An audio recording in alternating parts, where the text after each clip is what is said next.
আসসালামু আলাইকুম। Engineering classroom YouTube চ্যানেলের পক্ষ থেকে আপনাদের জানাই স্বাগত। তো আজকে আমরা দেখব ডাবল পুকুরের একটা ম্যাথ, যেটা আমাদের পলিটেকনিকে খুবই গুরুত্বপূর্ণ একটা ম্যাথ। তো আপনারা এস্টিমেটিং এন্ড কস্টিং এর যে ভিডিওগুলো আছে সেগুলো ইঞ্জিনিয়ারিং ক্লাসরুমের ফেসবুক পেজে আপনারা দেখে নিতে পারবেন। সেখানে ধারাবাহিকভাবে সকল অধ্যায়গুলো আলোচনা করা হবে। তো দেখেন, আজকে আমরা শুরু করি। এখানে দেয়া আছে যে একটা চিত্র দেয়া আছে, বলা হচ্ছে চিত্রানুযায়ী একটি পুকুরের উপরিতলের মাপ 96 মিটার ইন্টু 86 মিটার। ওই পুকুরটির মাটির কাজের পরিমাণ নির্ণয় করো। তো দেখেন, এখানে যে চিত্র আছে, এখানে দুইটা পুকুর দেয়া আছে, অর্থাৎ এটা হচ্ছে ডাবল পুকুর। তো দুইটা পুকুর দেয়া আছে। সিঙ্গেল পুকুর এর আগের ভিডিওতে আমরা দেখেছি যে সিঙ্গেল পুকুরগুলো কিভাবে সমাধান করতে হয়। আজকে আমরা দেখবো ডাবল পুকুর কিভাবে সমাধান করতে হয়। তো দেখেন, এখানে গভীরতা দেওয়া আছে। উপরের পুকুরের জন্য 4 মিটার এবং নিচের যে পুকুরটা আছে এটার জন্য 3 মিটার দেওয়া আছে। তো 500 ডাল দেওয়া আছে 1:2 এবং নিচের পুকুরের জন্য 500 ডাল দেওয়া আছে 1:2। তো এটা সমাধান করার জন্য আমাদের দুইটা পুকুর বিবেচনা করতে হবে। সিঙ্গেল পুকুরের মতোই জাস্ট দুইটা পুকুর বিবেচনা করতে হবে। এখানে হচ্ছে একটা পুকুর, এটা একটা পুকুর। প্রথমে এই উপরের পুকুরটা আমাদের আয়তন নির্ণয় করতে হবে এবং পরে নিচের পুকুরটার আয়তন নির্ণয় করতে হবে।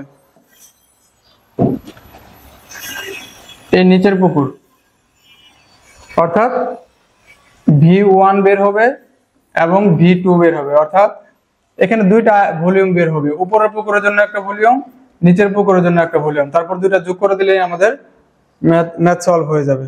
তো দেখেন,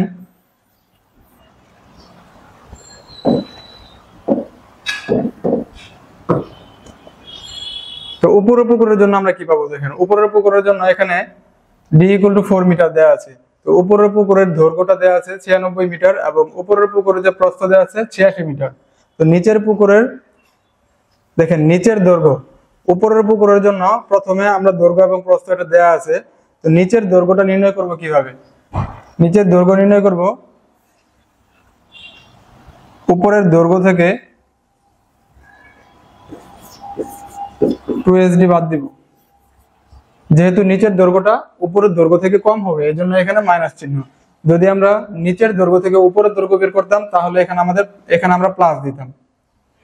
তো দেখেন, 96 - 2 ইন্টু এখানে উপরের পুকুরের জন্য S এর মান হচ্ছে, উপরের পুকুরের জন্য S এর মান এখানে 2, D এর মান হচ্ছে 4। ক্যালকুলেটর একটু ইরেজ করে দিতে পারবো না, যতটুকু ইয়ে আছে। তো দেখেন, 96 - 2SD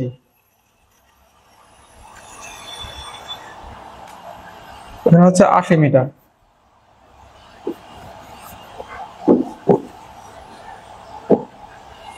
এবং নিচের যে প্রস্থটা বের হবে সেটা হচ্ছে 86 - 2SD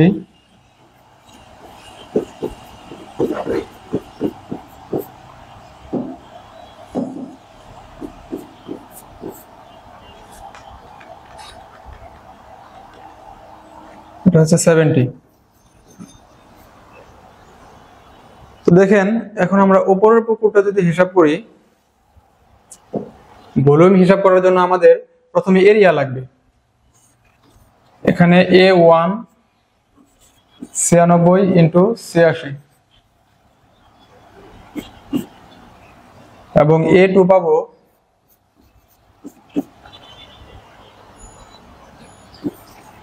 80 এবং 70।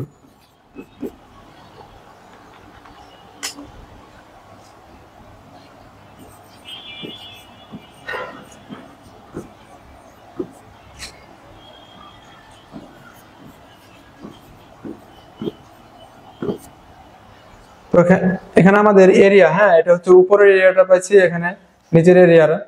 এখন আমরা AM নির্ণয় করব।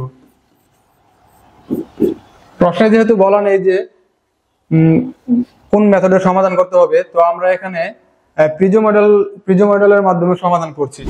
তো আপনারা চাইলে অন্য মেথডের সমাধান করতে পারেন। তো প্রিজো মডেলটাই হচ্ছে বেশি গুরুত্বপূর্ণ এবং বেশি গ্রহণযোগ্য প্রিজো মডেলের মাধ্যমে। তো এ এম ইকুয়াল টু আমরা কি জানি, দৈর্ঘ্যের গড় ইনটু প্রস্থের গড়। এখানে দৈর্ঘ্য হচ্ছে দুইটা, 96 মিটার একটা দৈর্ঘ্য, এটা উপরের দৈর্ঘ্য, এবং 80 হচ্ছে নিচের দৈর্ঘ্য। 96 প্লাস 80 ভাগ 2 ইন্টু 86 প্লাস 70 ভাগ 2। তো এখান থেকে আমরা এ এম এর মানটা পাবো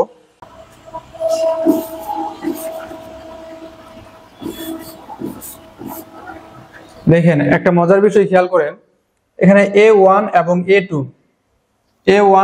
A2 এর যে ভ্যালুটা পাইছি আমরা, এই ভ্যালুর মাঝ বরাবর থাকবে আমাদের এই মানটা। এই মানটা সবসময় A1 থেকে, অর্থাৎ উপরের ক্ষেত্রফল থেকে ছোট হবে এবং নিচের ক্ষেত্রফল থেকে বড় হবে। এই AM এর ভ্যালুটা যদি কখনো দেখেন যে A1 এর চেয়ে বেশি চলে আসছে, তাহলে বুঝবেন যে আপনার ক্যালকুলেশন ভুল হয়েছে, এবং A2 থেকে যদি মনে করেন যে কম চলে আসছে, তাহলে মনে করবেন এটা ভুল হয়েছে। এই AM এর ভ্যালুটা সবসময় A1 এবং A2 এর মধ্যবর্তী থাকবে, এর মাঝ বরাবর থাকবে। তো আমরা এখানে আয়তন নির্ণয় করি। উপরের পুকুরের জন্য আয়তন হবে d/6 A1 plus A2 plus 4 AM।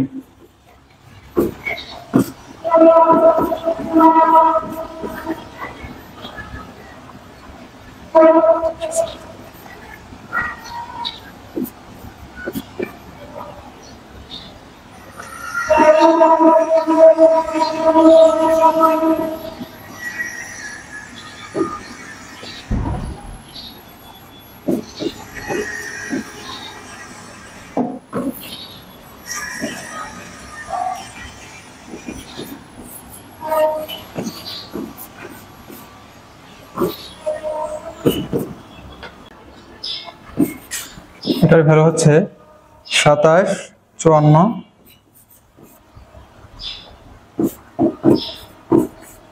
এত মিটার কিউব।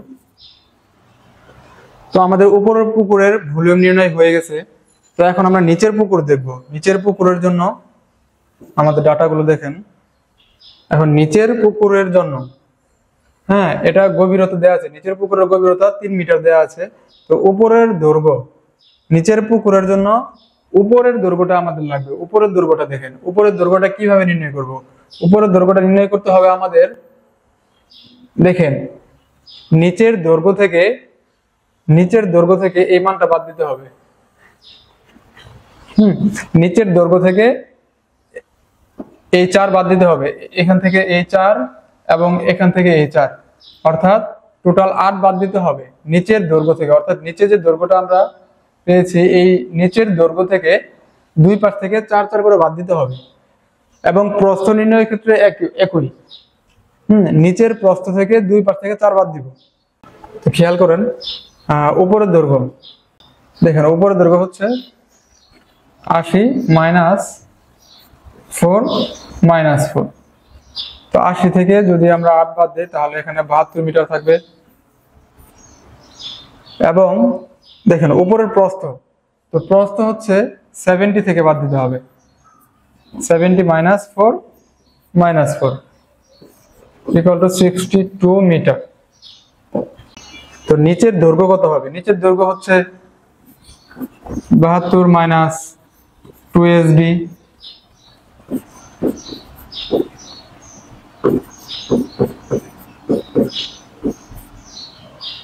নিচের পুকুরের জন্য S এর মানটা আমাদের দেওয়া ছিল 2 এবং D এর মানটা দেওয়া ছিল 3।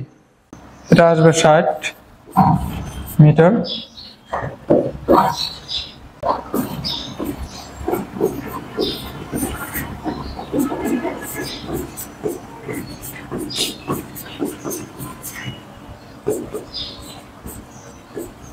এটা হচ্ছে 50 মিটার। তো দেখেন এখন আমরা সূত্র ইউজ করব। প্রথমে আমরা A1 নির্ণয় করে নেই। এটা কিন্তু আমরা নিচের পুকুরের জন্য করছি। তো A1 ইকুয়াল টু দৈর্ঘ্য ইনটু প্রস্থ, উপরের দৈর্ঘ্য ইনটু প্রস্থ, 72 ইনটু 62।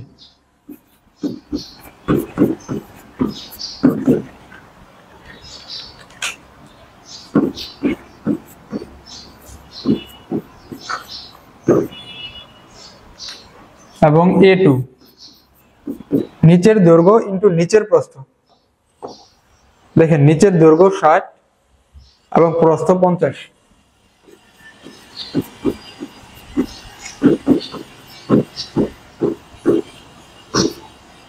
এবং AM অর্থাৎ গড় এরিয়া, মিডলের এরিয়া, মাঝখানের এরিয়াটা কি হবে দেখেন, দৈর্ঘ্যের গড় ইনটু প্রস্থের গড়।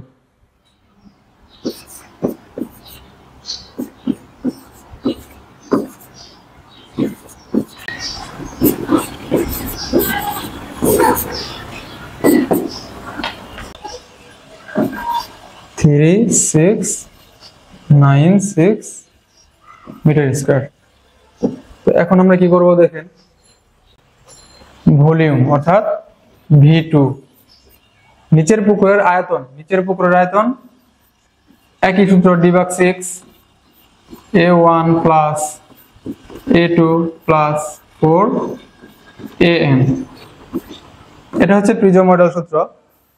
তো এখানে 6 কেন দিচ্ছি দেখেন, 6 দেওয়ার একটা কারণ হচ্ছে যে এখানে যেহেতু ক্ষেত্রফল 4টা চলে আসছে, এখানে 4 5 6 টোটাল 6টা ক্ষেত্রফল আছে এখানে, এজন্য 6 দ্বারা ভাগ। 3/6 44 64 প্লাস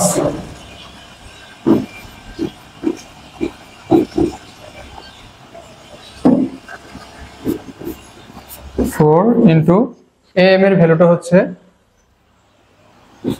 3696।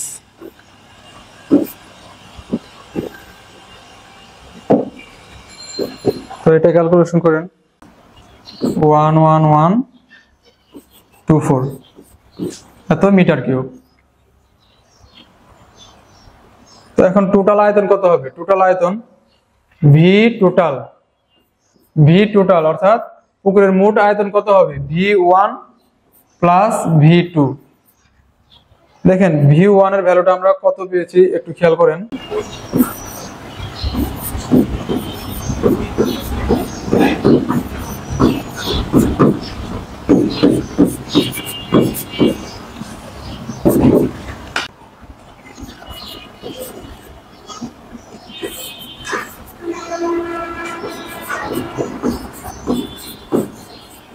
এই হচ্ছে আমাদের কাঙ্ক্ষিত উত্তর। তো দেখেন আমাদের অঙ্ক সমাধান হয়ে গেছে। তো সবাইকে ধন্যবাদ। আসসালামু আলাইকুম।